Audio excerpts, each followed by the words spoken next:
हाय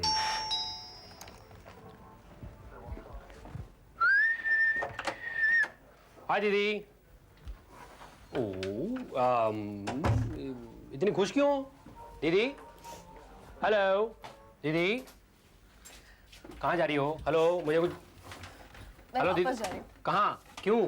front पे जा रही हो क्या लड़ाई के लिए? मैं भी चलूं तुम्हारे साथ दीदी? मैं वापस गोवा जा रही हूँ। क्यों? क्योंकि सब चाहते हैं कि मैं यहाँ से चली जाऊँ। एक मिनट, क्या मुझे बताओ कि क्या बात हुआ? ये सब छोड़ो, यहाँ बैठो, यहाँ बैठ। अब मुझे बताओ क्या हुआ? अरुंधति ने चेक के रिलीज पे स्टे ऑर्डर लगा दिया है संजीव। मैं यहाँ पैसे के लिए नहीं आई थी। मैं गोवा में बहुत खुश थी। मैं यहाँ सिर्फ इसलिए रुकी कि मैं नहीं चाहती थी कि पापा का बिजनेस और उनका घर किसी गैर के हाथ में जाए। I know दीदी। नहीं चाहिए मुझे पैसा, नहीं चाहिए मुझे पैसा, और नहीं बनना मुझे किसी के लिए मुसीबत। ऐसा क्यों सोच रही हो तुम? हाँ? अरुंधति मुझसे नफरत करती है संजीव। ये तो करने दो उसे नफरत, ये उसका बचपन है। देखो दीदी, रंजीत शर्मा ने जो पैसे तुम्हारे लिए छोड़े, वो इसलिए छोड़े क्योंकि वो चाहते थे कि पैसे तुम्हें मिले। ये उनकी मर्जी थी। जैसे अरुंधति उनकी बेटी है, वैसे तुम भी उनकी बेटी हो कि नहीं? उनके पैसों की तुम भी उतनी ही हकदार हो, ऑलराइट? देखो दीदी, तुम्हारे यहाँ से चले जाने से कुछ नहीं होने वाला। जो तुम्हारा है वो तुम्हें मिलना चाहिए। वो घर, वो बिजनेस, वो तुम्हारे पापा का है, और वो गैरों के हाथ हमें नहीं लगने देना है। फिर मैं हूं ना तुम्हारे साथ, हाँ? मैं हूं ना। जब तक हमें सब कुछ नहीं मिल जाता, मैं तुम्हारे साथ ही रहूंगा। ओके? Cheer up. फैसला क्यों सुना रहे हैं माथुर जी? ये काम अगर हम जजेस पर छोड़ दें तो बेहतर होगा। हमारा काम है केस को कोर्ट में लड़ना, और वो हम करेंगे। लेकिन बेबुनियाद केस लड़ने में कहां की तुक है?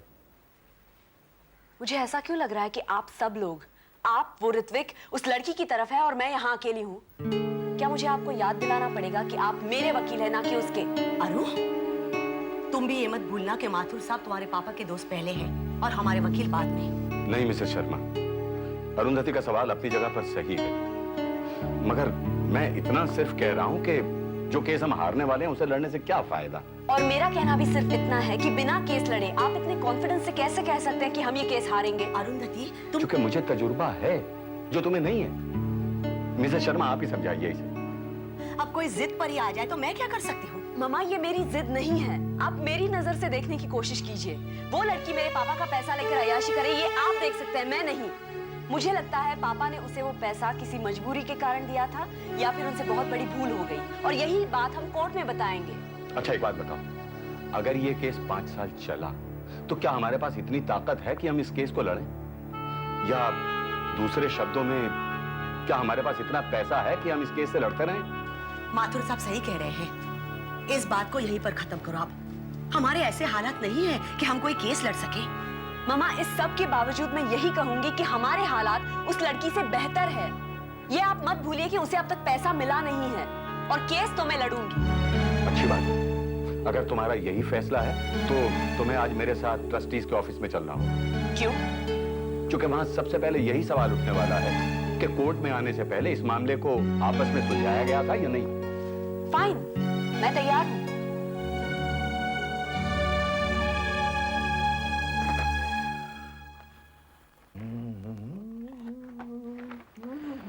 हिंदुस्तान के हर सरकारी दफ्तर में सिगरेट पीना मना है। इसीलिए तो मैंने सिगरेट जलाई नहीं है। कमाल है, यहां भी ट्रेसी डिसूजा? मैं बिना देखे आपको बता सकता हूं कि यहाँ बाकी बची हुई सारी फाइल्स में कंपनीज का रजिस्ट्रेशन ट्रेसी डिसूजा के नाम से ही है। एक कमाल तो ये है कि यहाँ 8 कंपनियां हैं, वो सारी की सारी एक के नाम पे, ट्रेसी डिसूजा। कमाल हो गया नहीं? हाँ। तो कैसे हो गया कमाल? सारी कंपनीज का रजिस्ट्रेशन तो आप ही के टेबल पर होता है। सारी कंपनी का रजिस्ट्रेशन हमारे टेबल पे होता है। हमारे यहाँ हजारों लोग आते हैं, हम सारों के नाम वगैरह। गुस्सा क्यों है? मैंने अभी आपके खिलाफ कोई कंप्लेन नहीं की है। मेरी वजह से आपकी नौकरी नहीं जा रही है। आप मुझे सिगरेट पीने नहीं दे रहे हैं, और ऊपर से आप ही मेरे ऊपर चिल्ला रहे हैं। मुझे ब्लड प्रेशर है, अरे इसीलिए तो आपने और भी धीमा बोलना चाहिए ना। मिस्टर भालेराव, तुमचा टाय जरा लूज करा। नहीं। हाँ ठीक है, आप अपनी सिगरेट पी सकते हैं। आप में और मुझ में यही तो फर्क है मिस्टर भालेराव। मैं वही करता हूं जिसकी मुझे कानून इजाजत देता है। फाइल दीजिए। नाम एक, एड्रेसेस अलग। ट्रेसी डिसूजा की 8 कंपनी ने घाटा दिखा है।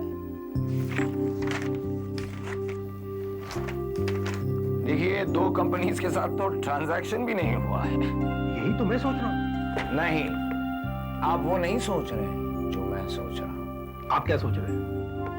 मैं सोच रहा हूँ कि ट्रेसी डिसूजा है भी या नहीं। अभी बताइए।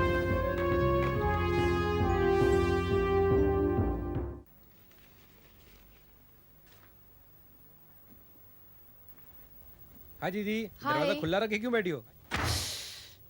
तुम कहाँ से आ रहे हो संजीव? मैं स्टूडियो गया था कुछ काम से। तुम तैयार क्यों नहीं हुई अभी तक? तुम्हें मीटिंग में जाना है ना आज? संजीव, मेरा जाने का बिल्कुल मन नहीं है।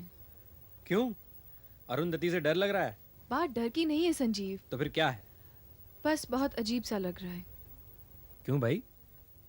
संजीव, दूसरा होना आसान नहीं होता। हर काम दूसरा बनकर करना पड़ता है। I don't know if I'll ever be able to explain this to you. No, I understand.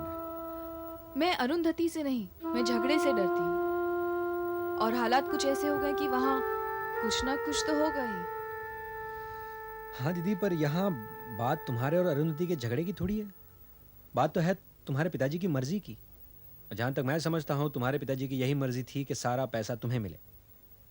और वैसे ऋतिक भी तो है तुम्हारे साथ। और वैसे भी मुझसे झगड़ा करने में तो तुम इतनी उस्ताद हो, तो अरुंधति के साथ झगड़ा क्यों नहीं कर सकती? सर, मैं आपसे पेन पेपर और चॉकलेट्स के लिए झगड़ा करती हूँ, लेकिन यहाँ पे झगड़ा 15 करोड़ रुपए के लिए है। तो फिर तो तुम्हें और जोश के साथ झगड़ा करना चाहिए। ओके ओके मेरे दादाजी, आई एम सो सॉरी। अब मैं जाके तैयार हो जाऊँ? That's like a good girl. Okay. Sorry.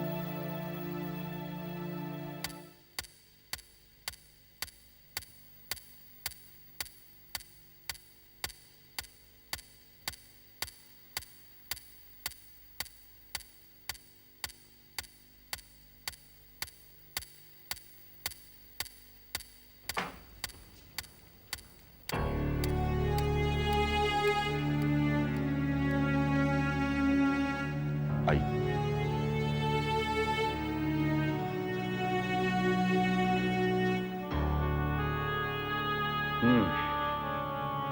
Sharma साहब को हम पिछले 20 सालों से जानते थे। वो बहुत ही ईमानदार और नेक इंसान थे। नंदिता जिन हालात में पैदा हुई थी उससे हम लोग अच्छी तरह वाकिफ हैं। एक बात पर मैं और जोर देना चाहूंगा कि जब तक नंदिता 5 साल की थी तब तक रंजीत शर्मा को ये तक पता नहीं था कि अरुंधति के अलावा उनकी और भी कोई बेटी है। क्यों ऋतिक साहब? आप सही कह रहे हैं। नंदिता की माँ रोहिणी ने नंदिता को रंजीत शर्मा के बारे में कुछ नहीं बताया और बताती भी नहीं। अगर रंजीत शर्मा एक दिन इत्तेफाकन रोहिणी से न मिलते उनकी जगह कोई भी और होता तो शायद इस बात से मुकर जाता, लेकिन रंजीत शर्मा और लोगों जैसे नहीं थे। उन्हें मालूम था कि नंदिता उनकी बेटी है। क्या हम वो बातें करें जिसके लिए हम यहाँ आए हैं? हम वही बातें कर रहे हैं। जी नहीं मिस्टर शाह, हम बातें कर रहे हैं मेरे पापा की जिंदगी के उन पहलुओं की जिनके बारे में कोई जानता नहीं था। सिवाय आप सब ये बात जानते थे मिस्टर, और रंजीत शर्मा ने भी कभी ये छुपाने की कोशिश नहीं की कि उनकी एक और बेटी है। कल किसी कोने से कोई और लड़की आ जाएगी, कहेगी कि वो रंजीत शर्मा की वारिस है, आप मान लेंगे? ये बात हमने नंदिता ने आकर नहीं कही थी, रंजीत शर्मा ने कही थी, इसीलिए हमें ये मानना पड़ा। और वो पैसा नंदिता ने रंजीत शर्मा से नहीं मांगा था, उन्होंने खुद अपनी मर्जी से और अपने होशो हवास में इसके नाम किया था। मेरे पापा ने तमाम पैसा खैरात में कई अनाथ बच्चों को दिया था, तब तो वो भी उनके वारिस हुए। नंदिता तुम्हारी बहन है अभी? तुम हमारे कुछ भी नहीं हो, तो फिर कैसे बोल सकते हो? अरुंधति बेटा, ये कहना बेबुनियाद होगा कि नंदिता तुम्हारी बहन नहीं है। देखिए, हम आपके परिवार के दुश्मन नहीं हैं और शायद इसीलिए ये बहस भी हो रही है, वरना हम लोग तो केस लड़ने के लिए तैयार हैं। लेकिन आप फजूल में ही अपना वक्त और पैसा बर्बाद करेंगी। आप ये केस वापस ले लीजिए। जी, हम ये केस वापस ले लें। मिस्टर माथुर, अरुंधति, अब मैं तुम्हारी कुछ नहीं सुनूंगा, क्योंकि तुम गुस्से में हो, इसलिए तुम्हें कुछ समझ में नहीं आ रहा। लेकिन रंजीत शर्मा मेरा दोस्त था और वो मुझे ऐसा करता देखता तो कभी खुश ना होता। वैसे भी कानूनन ये केस लड़ने का अगर किसी का हक है तो वो मिसेस शर्मा का है, और उन्होंने मुझे ये लिख कर दे दिया है कि उनको इस केस को लड़ने में कोई दिलचस्पी नहीं। ये लीजिए sir. Thank you mister Mathur. अब ये नंदिता पर है कि वो रंजीत शर्मा के लॉसेस आपसे बांटेगी या नहीं। ये क्या बातें थी हमारे लॉसेस को? इसने एक साथ 1 लाख रुपया कभी देखा भी नहीं होगा, तभी तो हाथ फैलाए इस दिन का इंतजार कर रही थी। इतने सालों से हाथ फैलाए मैं अपने बाप के प्यार का इंतजार कर रही थी। वो तो तुमने कभी मेरे साथ बांटा नहीं। उनके मरने के बाद भी तुम वो प्यार मेरे साथ नहीं बांटना चाहती हो, लेकिन ये चाहती हो कि मैं तुम्हारे लॉसेस को बांटूं। ये पैसा मेरा है और मुझसे सवाल करने का हक किसी को नहीं बनता कि मैं इस पैसे का क्या करूं, चाहे मैं उससे रंजीत शर्मा का घर खरीदूं या उनका बिजनेस।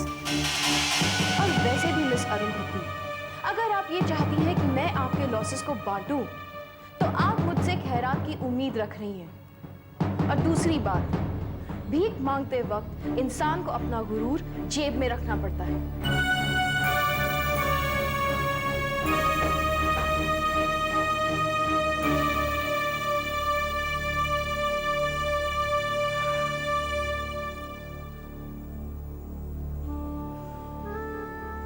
सॉरी। मुझे तो खुद यकीन नहीं आ रहा कि मुझे इतना गुस्सा आ सकता है। ऋत्विक, तुम्हें तो अरुंधति की तरफदारी करनी थी, तुमने मेरा साथ क्यों दिया? मैंने वही किया जो शर्मा जी चाहते थे। अगर तुम्हें पैसे नहीं मिलते तो मैं अपने आप को कभी माफ नहीं करता। तुम्हारी अच्छाई पर कभी कभी शक होने लगता है ऋत्विक। सच्चाई और अच्छाई ये दोनों हमेशा शक के दायरे में हुआ करते हैं। अच्छा, एक बात बताओ, होटल के कमरे में रहते तुम लोग बोर नहीं हुए? मतलब? मेरे एक दोस्त का फ्लैट खाली है, अगर तुम संजीव चाहो तो वहां पर आकर रह सकते हो। नहीं ऋत्विक, मैं एक ही बार उस घर में जाना चाहती हूँ जहाँ मुझे बरसों पहले होना चाहिए था। मुझे ट्रस्ट से चेक कब मिल जाएगा? कल सुबह।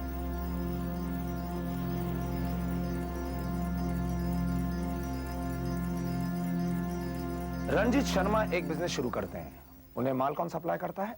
ट्रेसी डिसूजा। फिर एक और नया बिजनेस शुरू करते हैं, वहां भी माल कौन सप्लाई करता है? ट्रेसी डिसूजा। जैसे कि दुनिया में हर चीज का सप्लायर है ट्रेसी डिसूजा। आपको शर्ट के लिए बटन चाहिए तो ट्रेसी डिसूजा को फोन कीजिए। यदि आपने बिल्डिंग का कॉन्ट्रैक्ट लिया है तो सीमेंट के लिए आपको ट्रेसी डिसूजा को ही फोन करना होगा। चलो ये सब ठीक है, लेकिन रंजीत शर्मा टेलीविजन सीरियल शुरू करते हैं, वहां भी प्रोडक्शन कौन संभालता है? ट्रेसी डिसूजा। ये नाम मैं पहली बार सुन रही हूँ। मैं भी पहली बार सुन रहा हूँ। गोवा से मैंगलोर तक मेरे कई रिश्तेदार हैं, पर ये नाम मैंने कभी नहीं सुना, और आज थोक के भाव में ये नाम सुनने पड़ रहे हैं। ये है कौन मिस्टर पटवर्धन? आप सच्चाई जानना चाहेंगी? सच बता दूं कि ये किसी बदमाश के दिमाग की पैदाइश है, ये नाम ट्रेसी डिसूजा, या फिर रंजीत शर्मा की तीसरी पत्नी। Mister Patwardhan, I am really sorry. कभी कभी गंदे ख्याल दिमाग में न जाने क्यों आते हैं, पर आते हैं, बहुत गंदे। मैं बस ये जानना चाहती हूँ कि ये ट्रेसी डिसूजा कौन है? मैं भी जानना चाहता हूँ कि वो कौन है, और मैं जानकर रहूंगा। क्या है कि मैं किसी चीज के पीछे पड़ जाता हूँ तो बस चिपक जाता हूँ। कितना वक्त लगेगा? हो सकता है कल सुबह तक पता चल जाए, या फिर 1 महीना या साल भर तक पता ही न चले, पर मैं पता लगा कर सुराग भी मिले कैसे सुराग? ट्रेसी डिसूजा एक नाम है, शख्सियत नहीं है।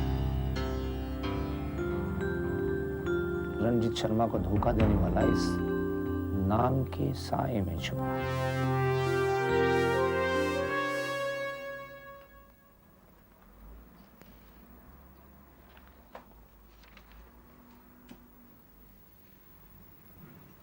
मुंजाल साहब, नंदिता वो घर तो खरीद लेगी, लेकिन इस बिजनेस का क्या होगा? मैंने उससे समझाया है, वो शर्मा एक्सपोर्ट्स खरीदने के लिए राजी हो गई है। राजी हो गई? अब समझते क्यों नहीं है मेहता साहब? मामला जज्बातों का है। वो शर्मा एक्सपोर्ट्स खरीदेगी भी और उसमें पैसा भी लगाएगी। वो बेचारी अपने पापा के बिजनेस को डूबते हुए कैसे देख सकती है? और उसके बाद?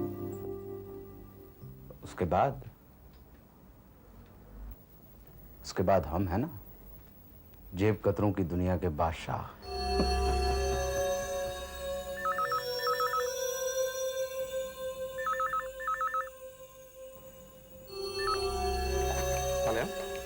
ऋत्विक को फोन दो मेहता।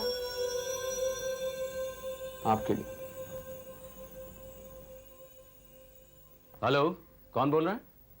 तुम्हारी अपनी ट्रेसी डिसूजा। घर कब आओगे? 20 मिनट में। झूठे हो, मक्कार हो। अब मैं जैसा भी हूँ तुम्हारे ही हूँ। देखो, अगर आज तुमने मुझे धोखा दिया ना, तो मैं तुम्हें हमेशा के लिए धोखा दे दूंगी। तुम मुझे धोखा नहीं दे सकती। I love you. I love you too. Bye. Bye. आपके तो पांचों उंगली घी में और सिर कढ़ाई में, मुंजाल साहब। क्या तकदीर पाई है? ये तकदीर का खेल नहीं है मेहता साहब। ये इन कंधों के ऊपर जो सब देख रहा है ना, ये सब उसका कमाल है।